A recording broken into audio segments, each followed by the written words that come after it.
मोदी जी ने एकदम मंच पर चढ़ करके खुलेआम घोषणा किया कि अगर बाबा साहब का संविधान ना होता तो हम देश के प्रधानमंत्री ना होते। ऐसा क्या हुआ कि 9 वर्ष आते आते वो संविधान को मिटाने अपने में नहीं देखा था, सोचा था कि वो आएंगे तो संविधान बदलेंगे, वो आएंगे तो हिंदू राष्ट्र घोषित होगा, ये बोल करके तो वोट नहीं मांगा था। पुलवामा पर वोट मांगा, क्या मणिपुर पर वोट मांग सकते हैं वो?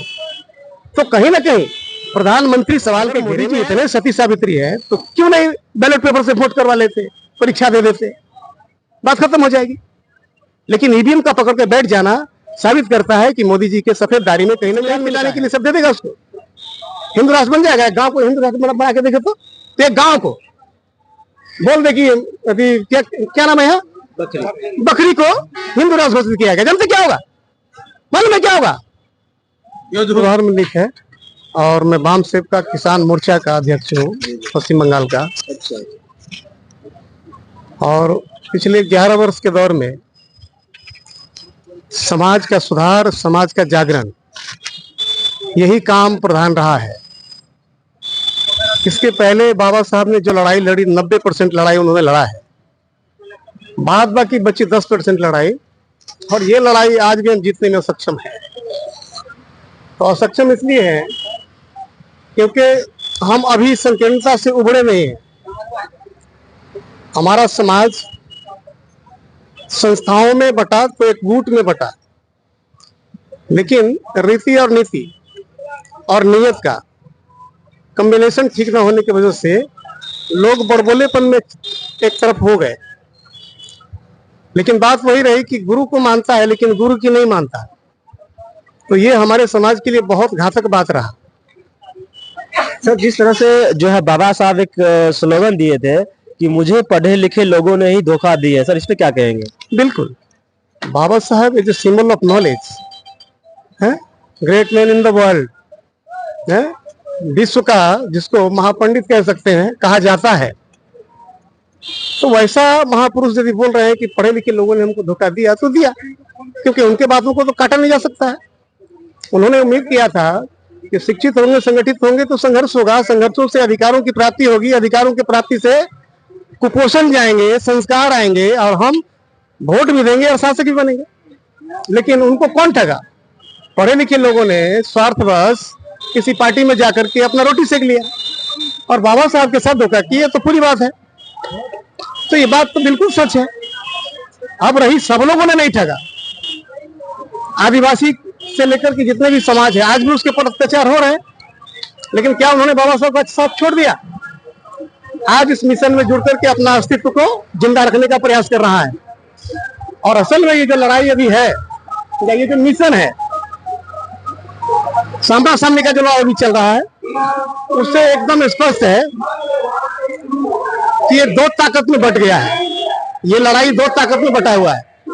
एक तरफ मनवाद की ताकत है, दूसरी तरफ अम्बेडकरवाद की ताकत है। तो हमारे बाबा साहब यहाँ नहीं पूरे विश्व में माने जाते हैं, क्योंकि जिनको पूरे विश्व ने मान्यता दी है, पूरे 125 देशों में जिस बुद्ध को माना जाता है उसके गुरु चेले बाबा साहब हैं।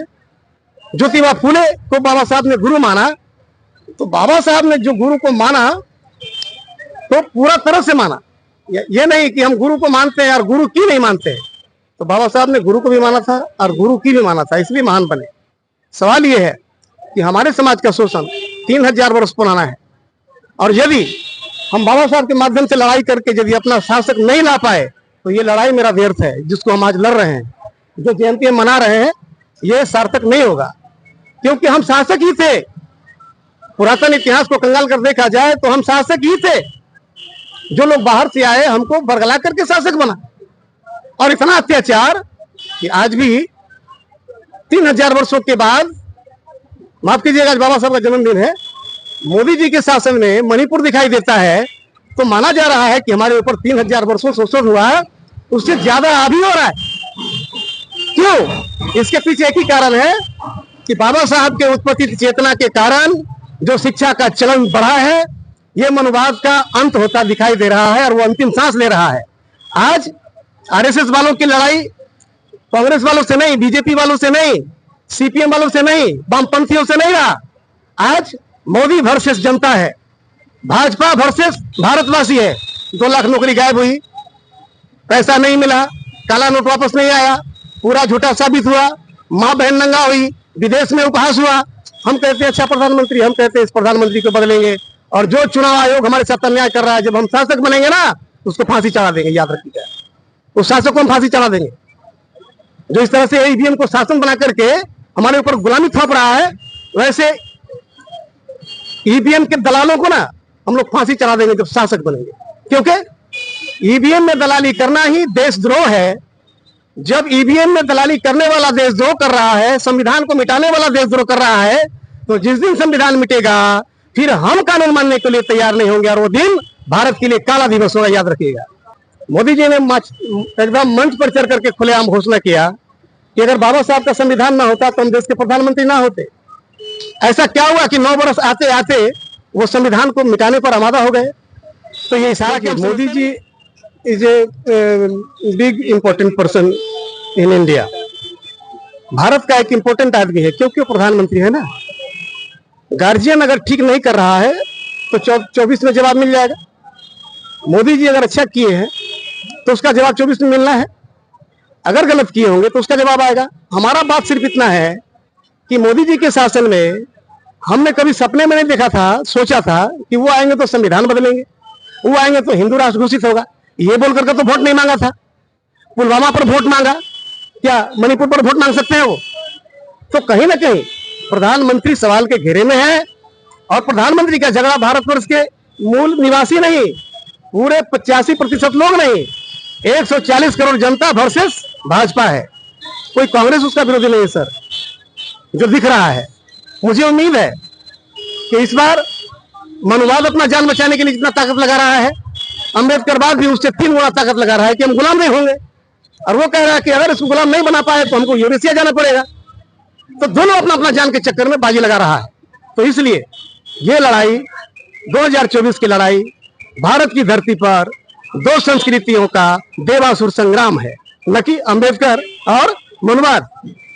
हमारा धरती, एक आदमी वो है जो इस धरती पर बाहर से आया है, उसके पास 85,000 एकड़ जमीन है, और एक 85% लोग है जिसके पास सुई का नोक पर भी जमीन नहीं रहने के लिए। क्या ये गुलामी नहीं? इसको क्या कहेंगे आप? तो हम महसूस करते हैं कि हम गुलाम हैं, गुलाम थे। इस गुलामी में टीपो मोदी को जाएगा, जहां भी टीपो मोदी को जाएगा। सुप्रीम कोर्ट ने कह दिया कि ईवीएम विश्वास बहाल करने के लायक यंत्र नहीं है, कह दिया ना। इसके बाद भी ईवीएम चल रहा है।